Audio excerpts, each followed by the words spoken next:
અને ટમેટીની અંદર ત્યારે મને એમને એક આપણે પીળા જે પ્લાન્ટ આવે છે ફૂલોના પીળા ગલગોટા એ પણ લગાવવાનું સજેશન કર્યું, જેથી કરી એમાં કોઈ માખી, જીવાત, ઈયળ જે એ ફૂલોમાં જ રહી જાય અને ટમેટી ઉપર એમનો અટેક ના થાય.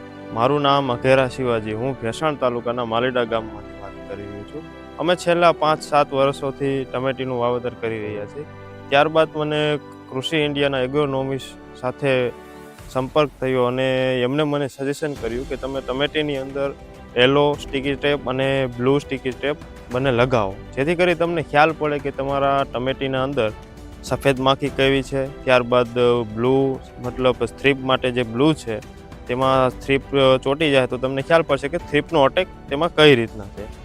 જેથી કરી આપણે જે દવાનો જે સ્પ્રે કરી તો સફેદ માખી હોય તો સફેદ માખીનો સ્પ્રે કરવાનો રહે અને થ્રીપ હોય તો થ્રીપનો સ્પ્રે કરવાનો રહે અને બીજી કોઈ જીવાતો હોય તો તેમાં ચોંટી રહે.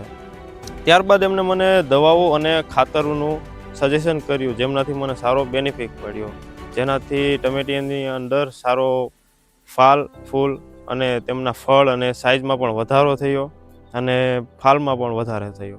જેથી કરી મેં પીળા ગલગોટા લગાવ્યા. નાની ટમેટી છે તો એમાં પણ મેં બહારથી પ્લાન્ટ મંગાવીને અને એ પણ એમાં સોંપણી કરી પીળા ગલગોટાની, જેથી કરી એમાં બધી જે જીવાતો, ઈયળો તે એમાં ને એમાં રહી જાય.